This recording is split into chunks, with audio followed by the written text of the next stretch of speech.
देखिए हर खबर यहीं पर। सब्सक्राइब कीजिए TV9 भारतवर्ष। के नीचे बटेरा आ गया 1971 में, इसलिए बटेरा आ गया कि 1000 मील दूर था मशरकी पाकिस्तान, इसलिए बटेरा आ गया कि वहां पे जाके साजिशें इंटरनल हुई। इसलिए प्रेम शुक्ला साहब, क्योंकि आप एक गया। सियासी दल से भी ताल्लुक रखते हैं, ये सियासी दांवपेच उठापटक भी आप समझते हैं। जब कभी जवाब ना हो तो कैसे सामने वाले पर ही 4 आरोप लगा देने हैं कि वो ये सोचने लगे कि ये आरोप सही है क्या और मेरे पास इसकी सफाई होनी चाहिए क्या? ये पाकिस्तान का तरीका है क्या? दिनेश जी, जिस तरह की गुफ्तगू हुई, जिस तरह से मेजर जनरल जीडी बख्शी जी के बारे में बातें की गई, उससे इतना तो निश्चित हो गया कि भारत में लोकतंत्र इतना सजीव है कि हम अपने शेर के सामने पाकिस्तान के गीदड़ को भी जो है पूरी तरह से गर्जना करने का अधिकार दे देते हैं। अब इसके बाद भी इनको समझ में ना आए कि अपनी जहालत पर ही आमादा हो जाए तो कोई क्या कर सकता है? कोई फिदाइन बनकर खुद को मार डालने पर आमादा हो जाए। साहब, भारत ने अपना रक्षा कवच तैयार कर लिया है, आप फिदाइन बनने पर आमादा है। फिदाइन बनेंगे आप ही उड़ेंगे। ये जो मिसाइलें, ये जो बम 2-2 किलो 1.5 किलो वाले दिखा रहे हैं, इनसे जनाब आज लगता है इफ्तिखार साहब कहीं ईद के मेले में गए हुए थे, सामान जमा किए हुए। आज उनके हाथ से मिसाइल का खिलौना छूट नहीं रहा है। हाँ, वो कहीं मिसाइल लेकर बख्शी साहब पागलों की तरह न टहले हो। जी जी जी जी जी, बात पूरी कीजिए। ये एक बहुत बड़ा सिम्टम है जो बीमारी इनके दिमाग में थी।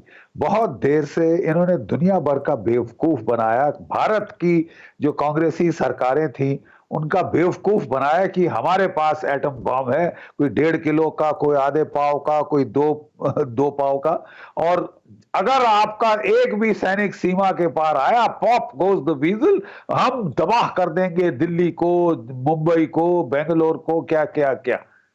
अरे साहब, ये महज बकवास गीदड़ भभकी थी जो कि हमारी मोदी सरकार ने अब दुनिया के सामने साफ जाहिर कर दिया है कि ये महज बकवास था। एक तो साहब ये वाजपेयी जी के टाइम में ही हो गया था। 3 महीने कारगिल का युद्ध चला। जरा पूछ लो कितने बॉम्ब ये फेंक पाए, कितने मिसाइल ये पार कर पाए। हिम्मत नहीं हुई। बिकॉज साहब ये you will get paid back tit for tat नहीं, 10 टाइम्स। सुन लीजिए आप जरा, अब मत चिल्लाइए ना, अब सुन लीजिए जो मैं आपको बता रहा हूं। सारी लड़ाइयां, प्लीज, सारी लड़ाइयां आपने शुरू की हैं साउथ एशिया में, हमको खत्म करने पे मजबूर किया है। जो थका हुआ कारतूस आप कह रहे हैं, माशाअल्लाह 1971 की लड़ाई में मैंने हिस्सा लिया है। ईस्टर्न सेक्टर में था, आपके देश के 2 टुकड़े होते मैंने इन आंखों से देखे हैं।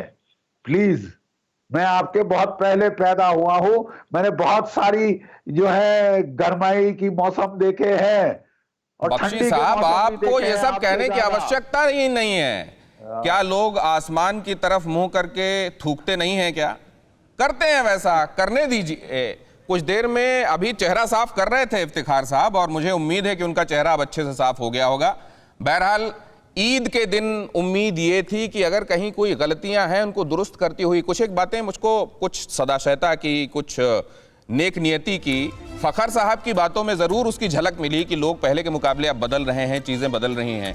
ये भी मुमकिन है कि वहाँ बैठे हुए वो कुछ चीज़ों को बहुत एक्सप्लिसिट होकर ना कह पाते हों, लेकिन वहाँ झलक मिली। इफ्तिखार साहब ने तो कोई कसर नहीं छोड़ी कि उनको कम से कम जितने दिनों की भी इमरान सरकार बची हुई है शायद कोई मिनिस्टीरियल बर्थ मिल जाए। ईद में आपने बड़ी मेहनत की है, शायद आपको ये मिनिस्टीरियल बर्थ मिल जाए। इफ्तिखार साहब, बड़ी सारी आपको शुभकामनाएं, ऑल द बेस्ट।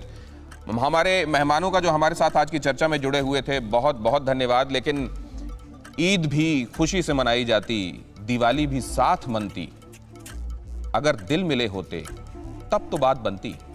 आज की अड़ी में इतना ही।